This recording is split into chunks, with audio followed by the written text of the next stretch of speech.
ત્યારબાદ આપણે જોઈશું પ્રશ્ન નંબર 3. આપેલ વિધાનો ખરા છે કે ખોટા તે કહો અને તમારા જવાબને ચકાસો. અહીંયા આપણને જે પદાવલીઓ આપેલી છે ઘાત સ્વરૂપે, આપણે એને ચકાસવાની છે કે એ સાચી છે કે ખોટી. તો સૌપ્રથમ આપણે ડાબી બાજુ લઈશું. ડાબી બાજુ આપેલું છે 10 ગુણ્યા 10 ની 11 ઘાત. હવે અહીંયા જો આધાર તરીકે 10 સરખા છે, બંનેમાં વચ્ચે ગુણાકાર છે એટલે ઘાતની સરવાળાનો નિયમ લાગશે. 11 અને 1 થશે 12, એટલે અહીંયા જવાબ આવશે 10 ની ઉપર 12 ઘાત. એની પછીનું જુઓ, જમણી બાજુ બરાબર 100 ની ઉપર 11 ઘાત. 100 બરાબર આપણે લખી શકીએ 10 ની 2 ઘાત અને કાઉન્સ ઉપર આપણે લખી શકીએ 11 ઘાત, કારણ કે અહીંયા 11 ઘાત હતી. તો આનો જવાબ થશે 10 ની ઉપર 11 ગુણ્યા 2 થશે, કારણ કે અહીંયા ઘાતનો ગુણાકારના નિયમ લાગશે.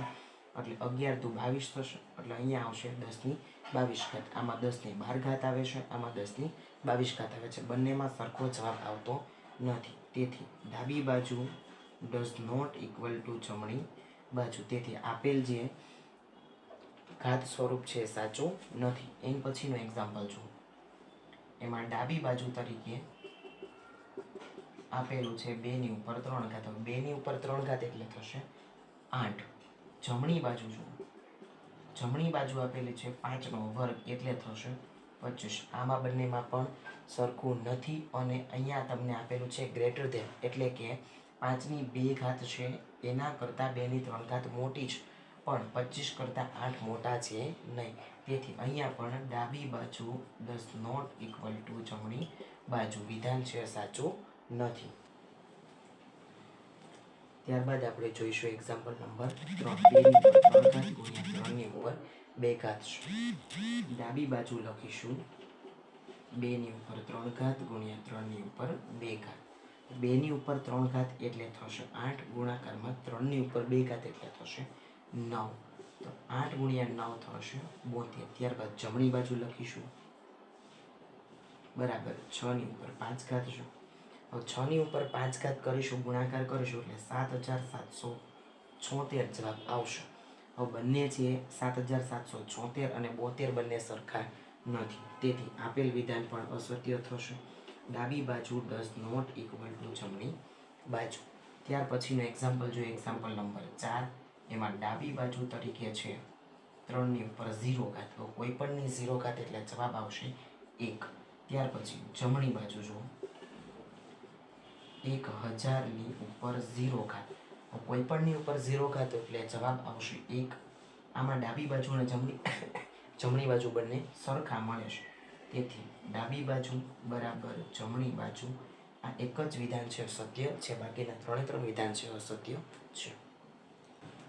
ત્યારબાદ આપણે જોઈશું પ્રશ્ન નંબર 4. નીચેના ગુણાકારના અવિભાજ્ય અવયવ પાડી તેને ઘાત સ્વરૂપે લખો. અહીંયા જે તમને ગુણાકાર સ્વરૂપે આપેલું છે એને આપણે ઘાત સ્વરૂપે દર્શાવવાનું છે. તો એમાં પહેલું છે 108.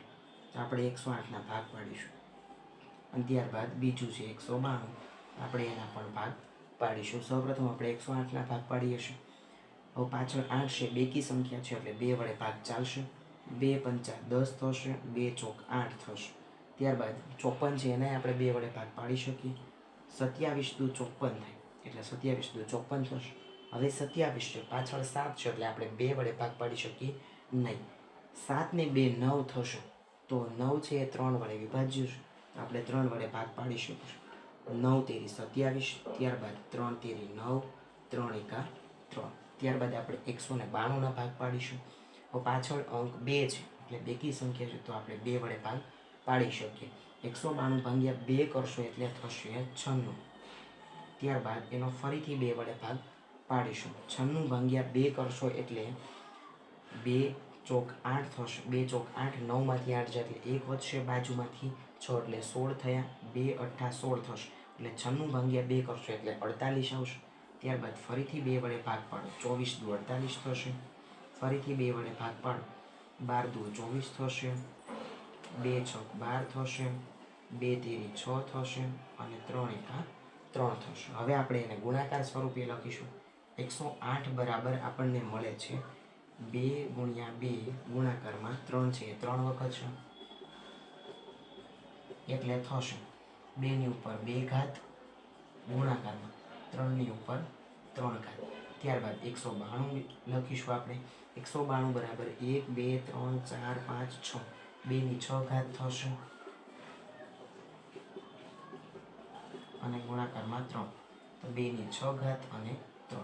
ત્યારબાદ આપણે ગુણાકાર સ્વરૂપે લખીશું 108 ગુણ્યા 192 બરાબર 2 ની ઉપર 3 ઘાત ગુણ્યા 3 ની ઉપર 3 ઘાત ગુણાકારમાં 2 ની ઉપર 6 ઘાત અને 3 ની ઉપર 1 ઘાત. તો જવાબ આવશે 2 ની ઉપર 3 અને 6 થશે 9, એટલે 2 ની ઉપર 9 ઘાત ગુણાકારમાં 3 ની ઉપર 3 1 ઘાત અને 1 અહીંયા એટલે 3 ને 4 ઘાત. આ એનો જવાબ. ત્યારબાદ આપણે બીજો એક્ઝામ્પલ જોઈશું 270. તો 270ના પણ અવિભાજ્ય અવયવ પાડીશું. પાછળ 0 છે એટલે 2 વડે ભાગ ચાલશે. 270 ભાગ્યા 2 કરશો એટલે 135 થશે. હવે પાછળ અંક 5 આવી ગયું એટલે 2 વડે ભાગ પાડવો શક્ય નથી. સરવાળો ચેક કરો. 5 ને 3 8, 8 ને 1 9, 9 આવે છે 3 વડે વિભાજ્ય છે, તેથી આપણે 3 વડે ભાગ પાડી શકીએ. 135 ભાગ્યા 3 કરશો એટલે જવાબ આવશે 45. ત્યારબાદ 3 વડે હજી ભાગ પાડો. 15 તેરી 45, 3 પંચા 15 અને 5 એકી 5. તો આપણે 270 બરાબર લખી શકીએ 2 ગુણ્યા 3 ગુણ્યા 3 ગુણ્યા 3 ગુણાકારમાં 5, એટલે જવાબ આવશે 2 ની 1 ઘાત ગુણાકારમાં 3 ની 3 ઘાત અને 5 ની 1 ઘાત. ત્યારબાદ આપણે ત્રીજો એક્ઝામ્પલ જોઈશું 729 ગુણ્યા 64. તો પહેલાં આપણે 729ના ભાગ પાડીશું, ત્યારબાદ આપણે 64ના ભાગ પાડીશું. 729ના ભાગ પાડો. પાછળ એક તો 9 છે એટલે 2 વડે ભાગ પાડવો શક્ય નથી. સરવાળો ચેક કરો. 7 ને 2 9, 9 ને 9 18, 18 છે 3 વડે વિભાજ્ય છે, તેથી આપણે 3 વડે ભાગ પાડી શકીશું. 729 ભાગ્યા 3 કરશો એટલે થશે 243. ત્યારબાદ ફરીથી પાછળ 3 અંક આવ્યું. સરવાળો ચેક કરો. 3 ને 4 7, 7 ને 2 9, 9 છે એ પણ 3 વડે વિભાજ્ય છે, એટલે 3 વડે ભાગ ચાલશે. 243 ભાગ્યા 3 કરશો એટલે જવાબ આવશે 81.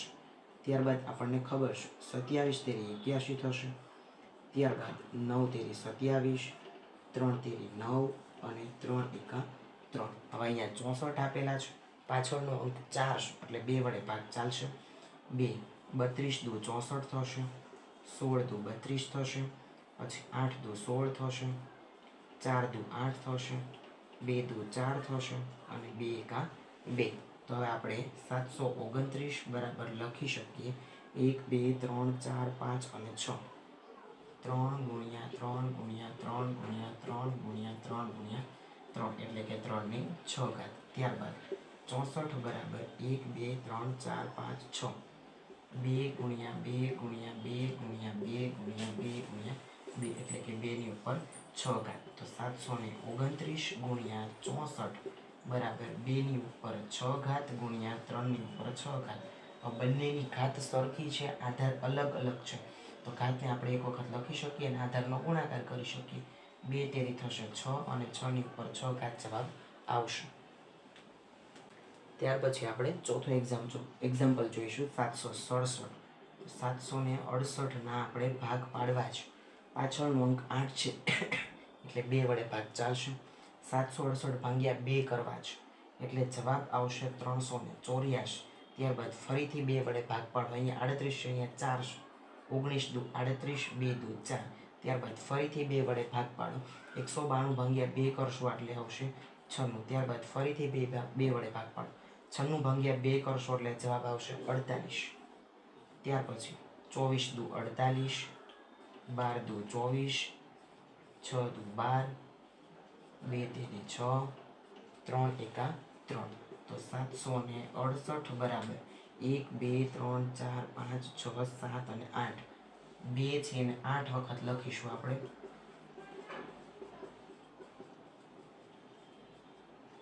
1 2 3 4 5 6 7 અને 8 અને ગુણાકારમાં 3.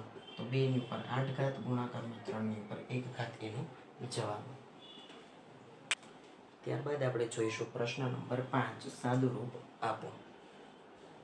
5 ની ઉપર 2 ઘાત છે અને ગુણાકાર કાઉન્સની ઉપર 2 ઘાત છે. ઘાતની ઘાતનો ગુણાકારનો નિયમ છે. 5 દુ 10 થશે એટલે 2 ની ઉપર 10 ઘાત ગુણાકારમાં 7 ની ઉપર 3 ઘાત. હવે છેદમાં 8 ની જગ્યાએ આપણે 2 ની 3 ઘાત લખી શકીએ, તો 2 ની 3 ઘાત લખીશું અને કાઉન્સની ઉપર અહીંયા 3 ઘાત હતી એ એમનામ, એટલે ગુણાકારમાં 7 પણ એમનામ.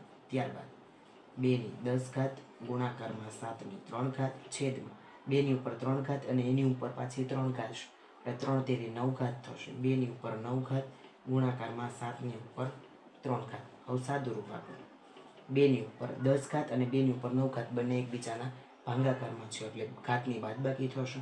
2 ની ઉપર 10 ઘાત માઇનસ 9 ઘાત ગુણાકારમાં 7 ની ઉપર 3 ઘાત છેદમાં 7 ની ઉપર 3 ઘાત છે એટલે 3 માંથી 3 બાદ થશે. 2 ની ઉપર 10 માંથી 9 જશે એટલે 1 વધશે એટલે 2 જ વધશે. પછી 7 ની ઉપર 3 માંથી 3 એટલે 0 થઈ જશે. કોઈ પણની 0 ઘાત એટલે જવાબ આવશે 1. 7 ની ઉપર 0 ઘાત બરાબર 2 ગુણ્યા 1 બરાબર જવાબ આવશે આપણો 2. ત્યાર પછીનું એક્ઝામ્પલ જુઓ. 25 છે એટલે આપણે 5 નો વર્ગ લખી શકીએ. ગુણાકારમાં 5 નો વર્ગ છે જ તે. ગુણાકારમાં t ની ઉપર 8 ઘાત છેદમાં 10 છે એટલે આપણે 5 ગુણ્યા 2 લખી શકીએ અને એની ઉપર ઘાત થશે 3 ગુણાકારમાં t ની ઉપર 4 ઘાત. હવે 5 ની ઉપર 2 ઘાત ગુણ્યા 5 ની ઉપર 2 ઘાત ગુણ્યા t ની ઉપર 8 ઘાત છેદમાં. હવે બંને ગુણાકારમાં આવી ગયા એટલે આપણે ઘાત અલગ અલગ આપી શકીએ એટલે 5 ની ઉપર 3 ઘાત થશે 2 ની ઉપર 3 ઘાત થશે ગુણાકારમાં t ની ઉપર 4 ઘાત. સાદુરૂપ આપો. હવે આ બંને આધાર સરખા વચ્ચે ગુણાકાર ઘાત પણ સરખી છે છેદમાં 5 ની ઉપર 3 ઘાત છે એટલે આધાર સરખા વચ્ચે ગુણાકાર ઘાતના સરવાળાનો નિયમ આપણે લગાડીશું. તો 5 ની ઉપર 2 પ્લસ 2 થઈ જશે અને છેદમાં 3 છે એટલે એ માઇનસ ઘાતમાં આવશે એટલે -3 થયા. ગુણાકારમાં t ની ઉપર 8 ઘાત એમાંથી t ની ઉપર 4 ઘાત છે એની ઘાત બાદ થશે અને છેદમાં આવશે 2 ની ઉપર 3 ઘાત એટલે જવાબ આપણે લખી નાખશું 8. સાદું રૂપ આપો. 2 ની ઉપર 2 5 ની ઉપર 2 પ્લસ 2 એટલે થશે 4. 4 માંથી 3 જશે એટલે વધશે 1 જ ઘાત વધશે એટલે 5 વધ્યા છેદમાં 8 વધ્યા અને t ની ઉપર 8 માંથી 4 છે એટલે 4 વધશે. આ એનો જવાબ. ત્યારબાદ આપણે ત્રીજો એક્ઝામ્પલ જોઈશું. 3 ની ઉપર 5 ઘાત 3 ની ઉપર 5 ઘાત ગુણાકારમાં 10 ની જગ્યાએ આપણે લખી શકીએ 5 દુ 10 એટલે 5 ગુણ્યા 2 એની ઉપર ઘાત છે 5 ગુણાકારમાં 25 એટલે આપણે લખી શકીએ 5 નો વર્ગ છેદમાં 5 ની 7 ઘાત ગુણાકારમાં 6 છે એટલે આપણે 3 દુ 6 લખી શકીએ એની ઉપર ઘાત છે 5. સાદું રૂપ આપો. 3 ની ઉપર 5 ઘાત ગુણાકારમાં 5 ની ઉપર 5 ઘાત અને 2 ની ઉપર 5 ઘાત આપણે સેપરેટ ઘાત આપી શકીએ. ત્યારબાદ 5 ની ઉપર 2 ઘાત છેદમાં 5 ની ઉપર 7 ઘાત છે ગુણાકારમાં. હવે અહીંયા 3 ની 5 ઘાત થશે અને 2 ની પણ 5 ઘાત થશે. ત્યાર પછી સાદું રૂપ આપો. 3 ની ઉપર 5 ઘાત છે અહીંયા 3 ની ઉપર 5 ઘાત છે એટલે બંને ભાગાકારમાં છે એટલે ઘાતની બાદબાકી થશે 5 માઇનસ 5 ગુણાકારમાં. અહીંયા 5 ની ઉપર 5 ઘાત છે અહીંયા 5 ની ઉપર 2 ઘાત છે અને આ બંને પદ ગુણાકારમાં છે એટલે ઘાતનો સરવાળો થશે એટલે 5 વત્તા 2 થશે. ત્યારબાદ છેદમાં 5 ની 7 ઘાત છે એ ભાગાકારમાં છે એટલે એ છે માઇનસમાં ઘાત આવશે. ત્યાર પછી ગુણાકારમાં જો 2 ની 5 ઘાત છે અને છેદમાં પણ 2 ની 5 ઘાત છે એટલે 5 માંથી 5 બાદ થશે ઘાતની બાદબાકીનો નિયમ લાગશે. 3 ની ઉપર 5 માંથી 5 એટલે 0 થઈ જશે ગુણાકારમાં 5 ની ઉપર 5 ને 2 7 7 માંથી 7 એટલે 5 ની ઉપર 0 થઈ જશે ગુણાકારમાં 2 ની ઉપર 5 માઇનસ 5 એટલે 0 થઈ જશે. 3 ની ઉપર 0 છે કોઈ પણની ઉપર 0 ઘાત હોય એટલે જવાબ હંમેશા 1 આવશે એટલે 1 ગુણ્યા 1 ગુણ્યા 1 એટલે જવાબ આવશે 1.